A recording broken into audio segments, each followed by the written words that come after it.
more fantasy stories from our channel. बहुत ऊपर, बादलों के उस पार, जहां आम लोग कभी पहुंच ही नहीं सकते, पत्थरों के तैरते हुए द्वीपों की एक दुनिया थी। कुछ द्वीप इतने छोटे थे कि उन पर बस एक घर, एक पेड़ और एक पानी की टंकी समा सके। कुछ इतने बड़े थे कि उन पर पूरा बाजार लग जाए।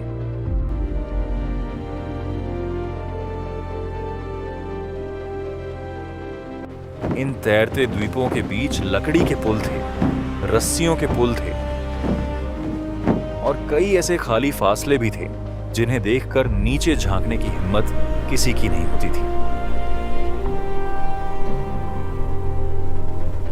इसी दुनिया के एक छोटे से ऊंचे द्वीप पर जिनिशा रहती थी।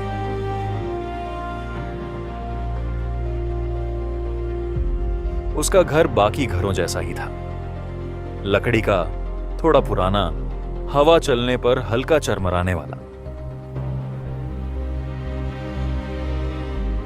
और बरसात में कई जगहों से पानी टपकने वाला। लेकिन जिनिशा बाकी बच्चों जैसी नहीं थी। गांव के बाकी बच्चे जब शाम को खाना खाकर सो जाते, तब जिनिशा घर की छत पर चढ़कर आसमान देखने बैठ जाती।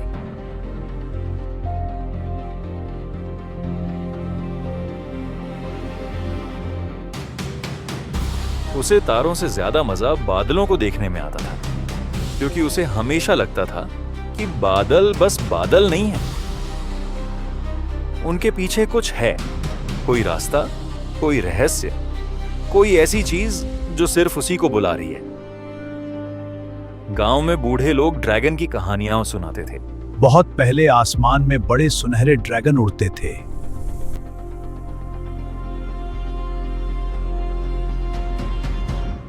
उनके पंख जब खुलते थे तो नीचे के बादल रास्ता छोड़ देते थे।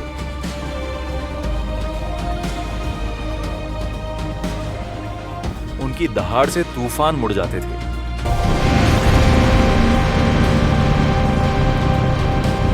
और जब वो रात में उड़ते थे तो ऐसा लगता था जैसे आसमान में नया नक्षत्र बन गया हो।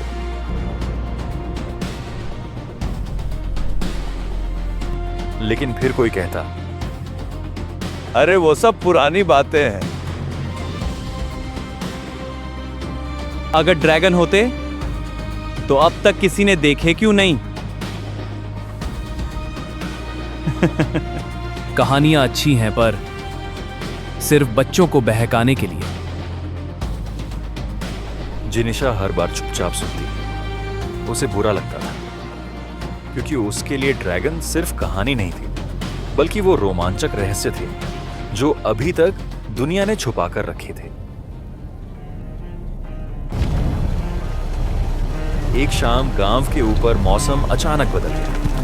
पहले हल्की हवा चली, फिर रस्सियों के पुल हिलने लगे, फिर बादलों का रंग सफेद से धूसर और धूसर से लगभग काला हो गया। दूर आसमान में बिजली चमकी, लेकिन यह सामान्य बिजली नहीं थी। वो ऊपर से नीचे नहीं गिरी। वो बिजली ऐसी चली जैसे बादलों को काट रही है। गांव वाले तुरंत घरों के दरवाजे बंद करने लगे। छोटी तैरती गाड़ियां भीतर खींची जाने लगी। Pull harder, the storm's getting worse. Ropes are straining, keep it steady. Almost there, get it inside. It's in, secure the ropes. बकरियां बांधी जाने लगी। बच्चों को आवाज दी जाने लगी।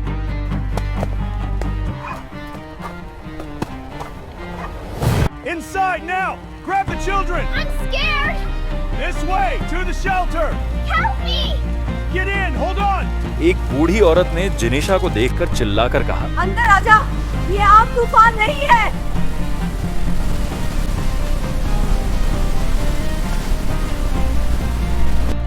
लेकिन जिनिशा की नजर कहीं और थी। बादलों के बीच बहुत दूर कुछ चमका था। पहले उसे लगा बिजली की बची हुई लकीर है, फिर वो चमक नीचे की तरफ झुकी, फिर अचानक गायब हो गई। जिनिशा का दिल तेज धड़कने लगा। वो घर के अंदर जाने के बजाय पीछे वाली पगडंडी की तरफ भागी। वही पगडंडी जो उनके द्वीप के किनारे तक जाती थी। वहां से नीचे एक पतली पत्थरीली ढलान उतरती थी जहां आमतौर पर कोई नहीं जाता था, क्योंकि नीचे सिर्फ धुंध, गहरी खाई और पुरानी टूटी चट्टानें थी। हवा तेज थी, बारिश शुरू हो चुकी थी, पैर फिसल रहे थे, लेकिन जिनिशा रुक नहीं रही थी। जैसे जैसे वो नीचे उतरी, उसे एक अजीब सी आवाज सुनाई देने लगी। वो जानवर जैसी भी नहीं थी और हवा जैसी भी नहीं, जैसे कोई बहुत बड़ा जीव दर्द रोकने की कोशिश कर रहा हो। उसने एक पत्थर के पीछे से झांका और वहीं जम गई। चट्टानों के बीच आधे टूटे हुए पत्थर के घेरे में एक विशाल जीव पड़ा था। उसका शरीर भीग रहा था। उसकी खाल पर गहरी नीली पपड़ियां थीं, लेकिन उन पर कहीं कहीं सुनहरी चमक दौड़ रही थी, जैसे भीतर बहुत कमजोर आग अब भी जिंदा हो। एक पंख आधा फैला हुआ था, दूसरा मुड़ा हुआ। कंधे के पास गहरा घाव था, सांस भारी थी। वो ड्रैगन था। कोई कहानी नहीं, कोई कल्पना नहीं। डर भी था, हैरानी उससे भी ज्यादा थी, लेकिन सबसे ज्यादा जो था वो अजीब सा अपनापन था। उसने जिनिशा की तरफ देखा। जिनिशा भाग सकती थी, लेकिन वो एक कदम आगे बढ़ी। मैं तुम्हें चोट नहीं पहुंचाऊंगी। ड्रैगन की आंखें उस पर टिकी रहीं। बारिश दोनों पर गिरती रही। ठीक है, हाथ नहीं लगाऊंगी,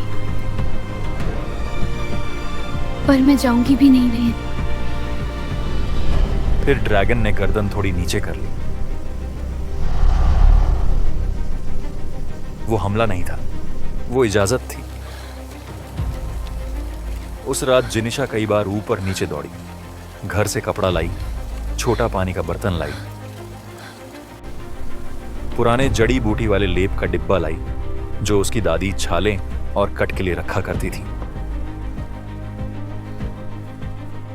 हर बार लौटते हुए उसे डर लगता था कि कहीं ड्रैगन चला ना गया।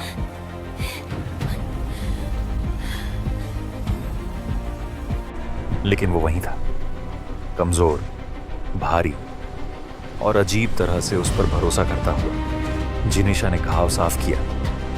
ड्रैगन दर्द से कांप उठा, लेकिन उसने उसे धक्का नहीं दिया। रात गहरी होती गई। बिजली कभी कभी चट्टानों को सफेद कर देती और हर चमक में जिनिशा को ड्रैगन की पूरी देह कुछ और साफ दिखती। उसके पंख पर पुराने निशान थे, मतलब वो सिर्फ आज घायल नहीं हुआ था, वो बहुत लंबे समय से किसी कठिन दुनिया में जी रहा था।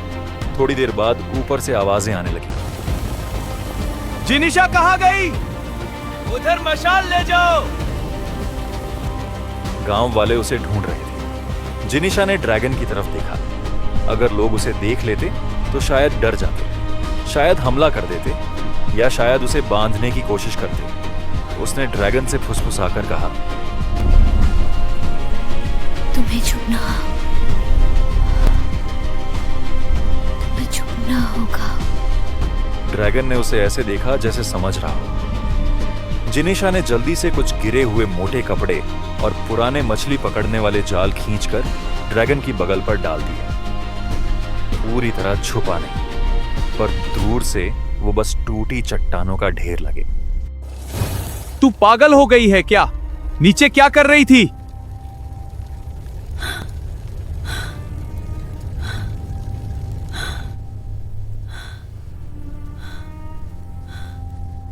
एक बकरी फंस गई थी, पर मिली नहीं। चलो घर वापस, यहां खतरनाक है। लेकिन पूरी रात जिनिशा सो नहीं सकी। वो खिड़की से बाहर देखती रही। तूफान धीरे धीरे कम हो रहा था, लेकिन उसका दिल अब पहले जैसा नहीं था, क्योंकि अब उसे सच पता था, ड्रैगन थे और उनमें से एक यही था, जिंदा, घायल और शायद पूरी दुनिया में अकेला। सुबह होते ही जिनिशा फिर नीचे पहुंची। ड्रैगन अब भी वहीं था। उसने आंख खोली। इस बार डर कम था। उसने अपनी बड़ी घायल गर्दन धीरे से आगे बढ़ाई और पहली बार अपना माथा जिनिशा के कंधे से हल्के से छुआ। उस एक पल में नई कहानी शुरू हो गई।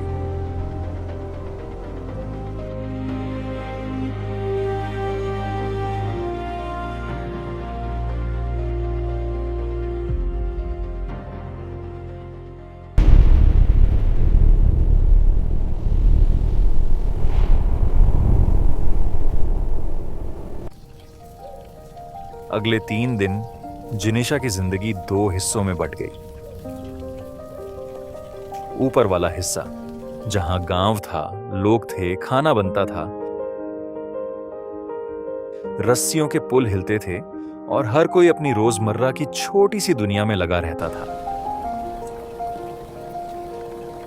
और नीचे वाला हिस्सा जहां चट्टानों के बीच छुपा हुआ एक ड्रैगन था, जो अब धीरे धीरे मरने से वापस जीने की तरफ लौट रहा था। जिनिशा सुबह किसी तरह काम निपटाती, दिन में मौका ढूंढती और फिर खाने, पानी, पुराने कपड़े, जड़ी बूटी, कभी सूखी मछली, कभी अनाज की टिकिया लेकर नीचे चली जाती। पहले पहले ड्रैगन उसे बस देखता रहता, फिर उसने जिनिशा की मौजूदगी को स्वीकार कर लिया। फिर एक दिन ऐसा आया जब जिनिशा नीचे पहुंची और ड्रैगन ने उसे आते ही आंखें खोलकर देखा, जैसे वो उसका इंतजार कर रहा हो। उसने ड्रैगन का नाम रखा अरुण। क्योंकि जब बारिश रुकती और बादलों के बीच से थोड़ी धूप गिरती तो उस पर सुनहरे रेखा चिन्ह चमकते थे। पहले दिन जब उसने उसका नाम लिया, ड्रैगन ने कुछ खास प्रतिक्रिया नहीं दी। दूसरे दिन उसने फिर कहा अरुण। इस बार ड्रैगन ने अपनी आंखें उसकी तरफ मोड़ी। तीसरे दिन जिनिशा ने हंसकर कहा ठीक है, मान लिया, तुम्हें यही नाम पसंद है।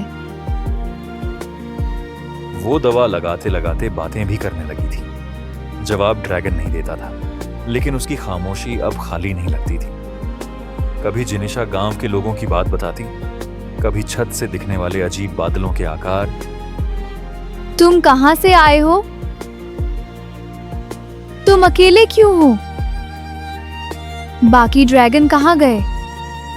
हर बार अरुण बस देखता रहा, लेकिन एक चीज जिनिशा ने जल्दी ध्यान दी। जब भी ऊपर आसमान में कोई बहुत तेज प्लेन गुजरती या दूर किसी ऊंचे द्वीप पर संकेत स्तंभ की लाल बत्ती टिमटिमाती, अरुण का पूरा शरीर सख्त हो जाता।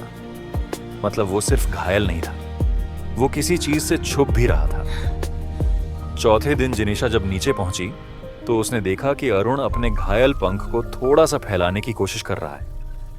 दर्द से उसका पूरा शरीर कांप रहा था। वो कोशिश करता, आधे में रुक जाता, फिर कोशिश करता। जिनिशा तुरंत उसके पास पहुंची।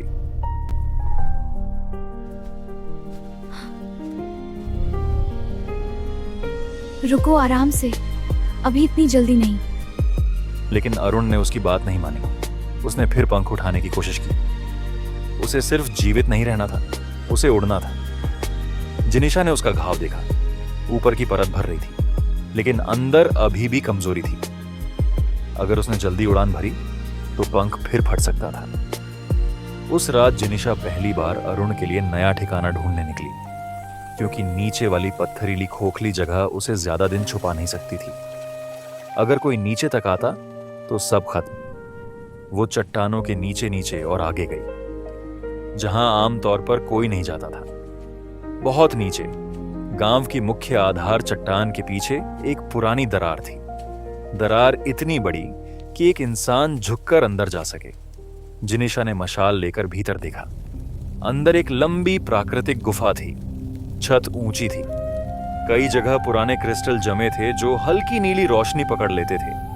एक तरफ सूखी जगह थी, दूसरी तरफ पत्थर की प्राकृतिक चौकी, और सबसे बड़ी बात, गुफा का एक दूसरा खुला मार्ग ऊपर की तरफ था, जो बादलों की धुंध में छुपा हुआ था। मतलब अगर ड्रैगन कभी थोड़ा बहुत उड़ भी सके तो वो इस गुफा से अंदर बाहर जा सकता था। जिनिशा की आंखें चमक उठी।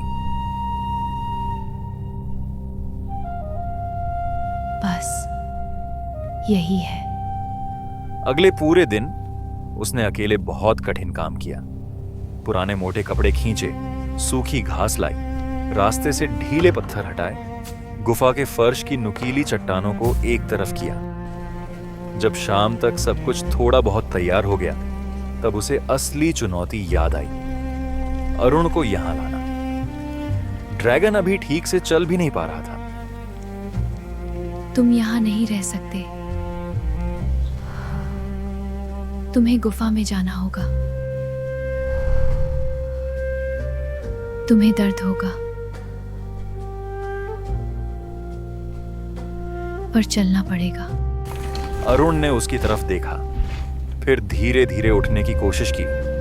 उसका उठना ही किसी पहाड़ के हिलने जैसा था। पहले आगे के पंजे, फिर कंधे, फिर घायल पंख दर्द से कांपा। उसकी सांस तेज हो गई। जिनिशा सचमुच उसके सामने बहुत छोटी थी, लेकिन उस पल में वो छोटी नहीं लगी, वो मार्गदर्शक लग रही थी। वो आगे आगे चली, अरुण पीछे पीछे।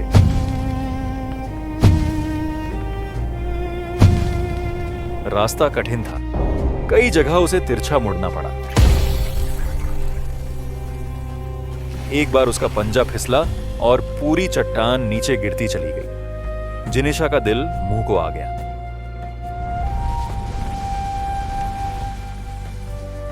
लेकिन अरुण ने खुद को संभाल लिया। आधे रास्ते में उसने रुककर जिनिशा की तरफ देखा, जैसे पूछ रहा हो, और कितना दूर? जिनिशा हांफते हुए बोली, बस थोड़ा सा और। आखिरकार वो गुफा तक पहुंच गए। जैसे ही अरुण अंदर गया, नीली क्रिस्टल रोशनी उसकी पपड़ियों पर पड़ी और पूरी गुफा एक पल के लिए बदल गई। जिनिशा वहीं खड़ी रह गई। उसे अचानक एहसास हुआ, ये गुफा ड्रैगन को छुपाने के लिए नहीं, बल्कि उसके ठहरने के लिए थी, जैसे बहुत पहले वो यहीं रुकते रहे हों। अरुण ने गुफा के बीच जाकर गर्दन नीचे कर ली और लंबी सांस छोड़ी। वो सुरक्षित था। उस रात जिनिशा पहली बार बिना डर के घर लौटी।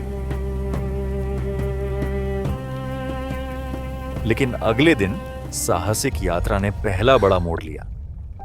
सुबह जब जिनिशा गुफा पहुंची, अरुण बाहर नहीं था। उसका दिल रुक गया। फिर ऊपर से एक छाया गुजरी। जिनिशा ने सिर उठाया। अरुण गुफा के ऊपर वाले पत्थर के किनारे पर खड़ा था। हवा उसकी पपड़ियों के बीच दौड़ रही थी। उसका घायल पंख आधा खुला था, दूसरा पूरा।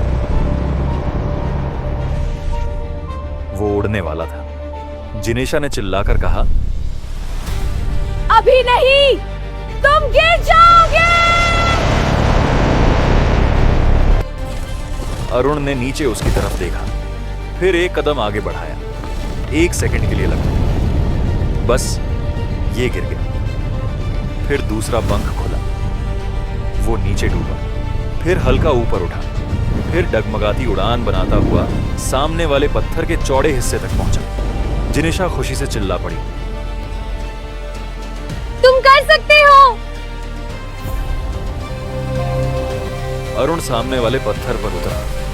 ठीक से उतर नहीं पाया, घुटनों पर गिरा, लेकिन गर्वित लग रहा था।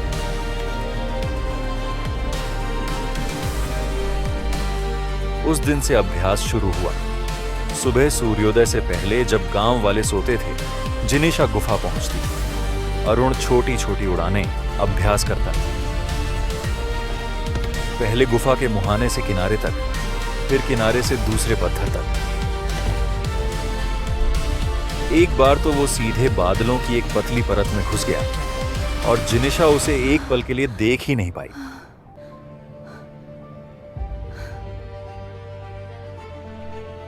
लेकिन अगले ही पल वो दूसरी तरफ से निकला। जिनिशा हंसी और रोना दोनों एक साथ चाहती थी। धीरे धीरे अरुण ने उसे भी पास आने देना शुरू कर दिया। पहले सिर्फ गर्दन पर हाथ रखने तक, फिर पपड़ियों पर बैठने तक। फिर एक दिन जिनिशा गुफा के बाहर पत्थर के किनारे पर खड़ी थी। अरुण उसके सामने बैठा। उसने अपनी गर्दन झुकाई, फिर अपनी पीठ थोड़ी नीचे की। जिनिशा का पूरा शरीर उत्साह से भर गया, लेकिन उसी समय डर भी आया, क्योंकि ये कोई खेल नहीं था। उसने बहुत धीरे से उसके कंधे के उभरे हिस्से को पकड़ा और उसकी पीठ पर चढ़ी। पपड़ियां उम्मीद से ज्यादा चिकनी थी, लेकिन बीच बीच में प्राकृतिक उभार पकड़ दे रहे थे। वो ठीक से बैठ भी नहीं पाई थी। रुको, मैं अभी तैयार नहीं हूँ। और अगले ही पल वो हवा में थे, बस कुछ हाथ की ऊंचाई पर, गुफा के किनारे से नीचे के चौड़े पत्थर तक। लेकिन जिनिशा के लिए वो भी पूरी दुनिया बदल देने वाला था। हवा सीधे चेहरे पर लगी, हाथ पपड़ियों पर कस गए, आंखें अपने आप बंद हो गई।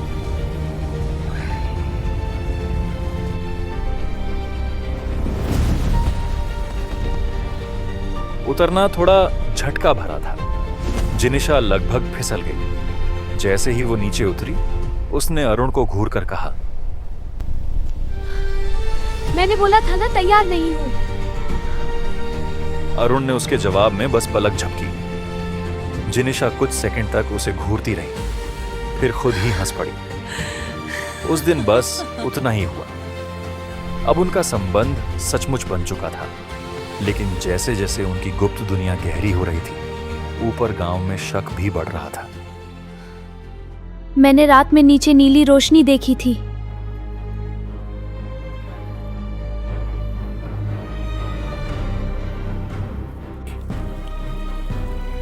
तूफान वाली रात के बाद नीचे की हवा बदल गई है।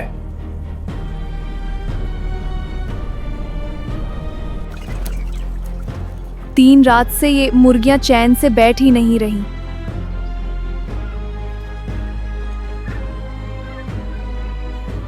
संकेत स्तंभ वाले द्वीप से 2 लोग मौसम की जांच करने आ रहे हैं।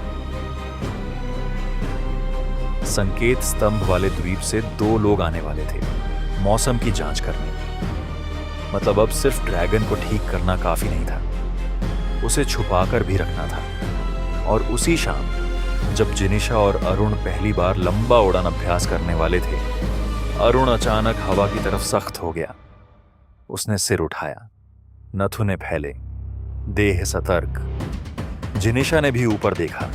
दूर, बहुत दूर, बादलों के बीच एक चमकता हुआ पेट्रोलिंग यान घूम रहा था। वो सीधे उनकी तरफ नहीं आ रहा था, लेकिन वो इसी दिशा में था। अरुण ने हल्की गुर्राहट की। जिनिशा ने पहली बार उसकी आंखों में वो डर देखा जो दर्द से भी पुराना था। उसने धीरे से कहा, तुम उनसे छुप रहे हो, है ना? अरुण ने नजरें में नहीं हटाई। अब जिनिशा को समझ आ गया, ये कहानी सिर्फ आखिरी ड्रैगन मिलने की नहीं है, ये उनकी असली साहसिक यात्रा की शुरुआत थी।